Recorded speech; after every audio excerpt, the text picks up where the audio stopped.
बिस्मिल्लाहिर्रहमानिर्रहीम अस्सलामु अलैकुम वरहमतुल्लाहि वबरकातुहू। नाज़रीन, एक के बाद एक ऐसा वाक़या हो रहा है जिससे ये ज़ाहिर होता है कि कुछ क़ुव्वतें दुनिया में नए तनाज़ात को जन्म देने की कोशिश कर रही हैं। ख़ास तौर पे राइट और लेफ़्ट की लड़ाई बड़ी ख़तरनाक सिमत में चल पड़ी है। एक दूसरे को बाकायदा अपना दुश्मन करार दिया जाने लगा है। मैं बात करना चाहता हूँ जो अमेरिका में चार्ली कर्क का कत्ल हुआ है, उसके हवाले से अब बहुत सारी चीज़ें सामने आ गई हैं। जब यह कत्ल हुआ तो फौरी तौर पे एक या दो लोगों को गिरफ्तार किया गया, लेकिन फिर उन्हें रिहा कर दिया गया। कुछ इतलात ये भी थी कि शायद पकड़े जाने वाले में कोई पाकिस्तानी भी है, लेकिन इसको मैं कम अज़ कम ज़ाती हैसियत में कंफर्म नहीं कर सका। अब बहुत सारी चीज़ें सामने आ चुकी हैं। सबसे पहले तो FBI ने इस बंदे की तस्वीर जारी की है। ये पर्सन ऑफ इंटरेस्ट है। इस बंदे के हवाले से आप इसका पहले हुलिया देखें। एक ऑडियो कॉल आपको सुनाना चाहता हूं जो की गई पुलिस को। ये सुने जरा। Is going to be wearing all black long gun, black tactical helmet, a black mask, possibly wearing a tactical vest. Black उसने वेस्ट पहनी हुई थी, पॉसिबली टैक्टिकल वेस्ट थी। ब्लैक वो बता रही है शर्ट उसकी थी। दूर से उसने देखा जाहिर है इसने भी ब्लैक शर्ट पहनी हुई है। तो FBI ने ऑफिशियली जारी किया है कि ब्लैक शर्ट में ये जो बंदा है, और अगर आप इसकी शर्ट का डिज़ाइन देखें तो इसके ऊपर उकाब बना हुआ है।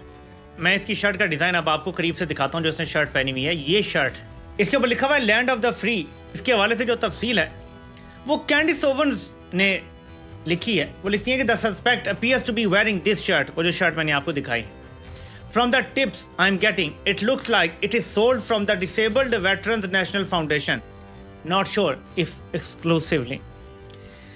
अमेरिका के जो फौजी डिसेबल्ड हो जाते हैं जंग के दौरान या किसी वजह से, उनकी जो फाउंडेशन है वो ये शर्ट्स बेचती है। वो कहती हैं कैंडिस ओवंस के क्या एक्सक्लूसिवली यानी सिर्फ वही बेचती हैं या कहीं और से भी ये मिल सकती है, ये अभी तक पता नहीं चला। मजीद इसका थोड़ा सा खोज लगाते हैं कि ये हुआ क्या है। नाज़रीन, एक जहाज़ का जिक्र हो रहा है। इस जहाज़ के बारे में कहा जा रहा है ये N888 KG इसका रजिस्ट्रेशन नंबर है, और ये जहाज़ जहां पे चार्ली कर्क को गोली मारी गई वहां से कोई 10-12 मिनट की फासले पर था, और ये जहाज़ उड़ता है। दरमियान में इसका रिस्पॉन्डर बंद हो जाता है, फिर थोड़ी देर बाद ये ऑन हो जाता है। इसके बारे में बहुत सारे शकूक व शुबात का इजहार किया जा रहा है। तो मैं आपको दिखाता हूं कि ये क्या कहानी है। ये उसका रिकॉर्ड जाहिर किया जा रहा है। एक साहब हैं जिन्होंने इसके हवाले से एक पोस्ट किया है। हम इसको देखते हैं, इससे हमें थोड़ा बेहतर अंदाजा होगा। वो लिखते हैं, here is the private jet and registration number N888 KG that people have been commenting on that took off from Provo, Utah about 45 minutes after the shooting. There were reports the pilot turned off his transponder. You can see his return flight about an hour later on flight radar 24.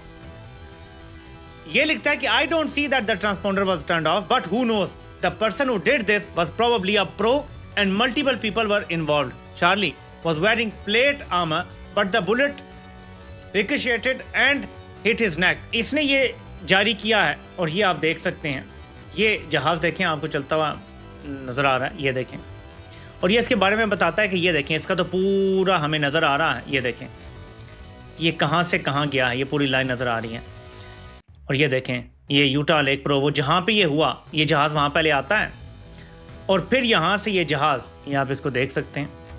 तो इसके पूरे सबूत मौजूद हैं कि एक जहाज़ वहाँ आता है शूटिंग से कुछ देर पहले, और शूटिंग से कुछ देर बाद वहाँ से उड़ जाता है।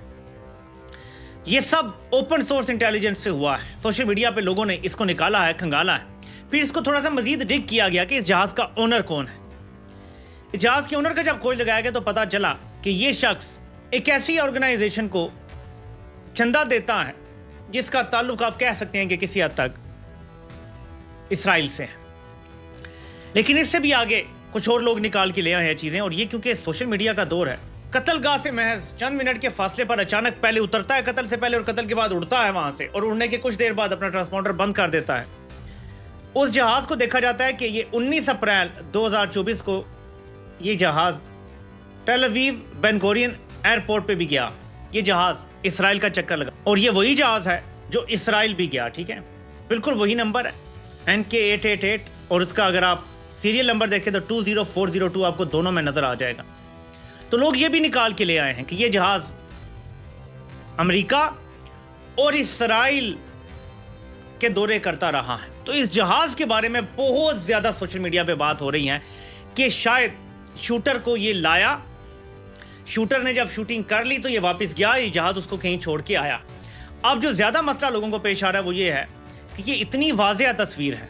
इमेजिन करें कि कोई, आप अपने आप को इमेजिन करें कि आपकी अगर ऐसी तस्वीर आए, क्या आपकी फैमिली, आपके फ्रेंड्स, आपके कोई मोहल्लेदार, कोई आपको पहचान नहीं लेगा? कोई तो पहचान लेगा ना, कोई तो सामने आ जाएगा।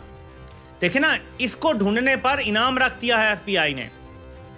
मैं भी FBI की वेबसाइट देख रहा था, उसमें FBI ने, मैं बल्कि आपको भी पढ़ के बताता हूं अगर मुझे वो मिल जाता है। FBI is offering a reward of up to $100,000 for information leading to the identification and arrest of the individual responsible for the murder of Charlie Kirk on September 10, 2025. $1,00,000 इनाम रख दिया है अमेरिका ने शूटर के बारे में जो बताएगा। अब आप मुझे बताएं, कोई भी बंदा किसी ने मोहल्ले में चलते भी नहीं इसको देखा होगा, किसी गली में नहीं देखा होगा, ये कहीं जॉब नहीं करता होगा अगर ये अमेरिकी है। इसलिए कुछ लोगों का ये कहना है, हो सकता है ये दुरुस्त ना हो। देखिए, अभी सिर्फ हम सस्पेक्ट कर सकते हैं, हम सिर्फ अंदाजे अभी लगा सकते हैं, क्योंकि जो दस्तयाब मालूमात है कि ये आया भी वहीं से था और ये वापस चला भी वहीं गया है। इमेजिन करें कि इसको गोली लगती है और चंद मिनट बाद नेतन्याहू कहता है कि उसके मरने का बड़ा अफसोस है। हालांकि अभी स्ट्रेट अवे शायद वो मरा नहीं था। अब ये कहा जा रहा है कि उसने जो प्लेट आर्मर पहना हुआ था वहां गोली लगी और ऐसे करके उसकी गर्दन में घुस गई, यानी वहां रिकॉशेट होके और उसकी गर्दन में चली गई, यानी उसको गोली शायद चेस्ट में लगी थी। एक ये दावा है कि डायरेक्ट गर्दन में लगी थी और दूसरी तरफ से निकल गई और उसके ऊपर खर्चे उड़ गए। सो ये भी अभी क्लियर हो जाएगा आगे जाके। तो अब तक की दस्तयाब मालूमात के मुताबिक ये एक ट्रेंड हिट थी। 200 गज दूर से अगर किसी ने शूट किया है राइफल का इस्तेमाल करके, तो वो कोई आम बंदा हो नहीं सकता जिसने इतना निशाना लेके मारा। तो ये सूरत हाल अब तक सामने आई। हाँ, इसके बाद हुआ क्या है? इसके बाद बहुत सारे सोशल मीडिया के जो फार राइट के लोग हैं उन्होंने जंग डिक्लेयर कर दी कि जी लेफ्ट जो है ना, एक्सट्रीम लेफ्ट, ये हमारा दुश्मन है और ये वॉर है।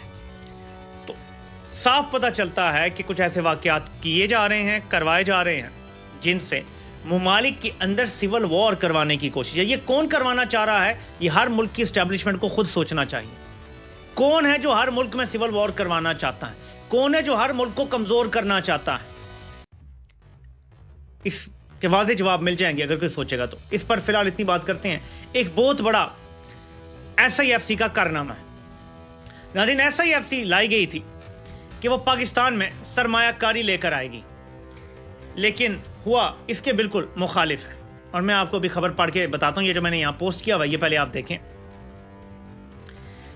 SIFC ने पाकिस्तान में सरमायाकारी लानी थी, मगर जो पाकिस्तान का इंटरलूप ग्रुप है उसने मिस्र में माशाल्लाह, यहां बल्कि लिखा होगा कितने $1 मिलियन, $35 मिलियन की सरमायाकारी कर दिया।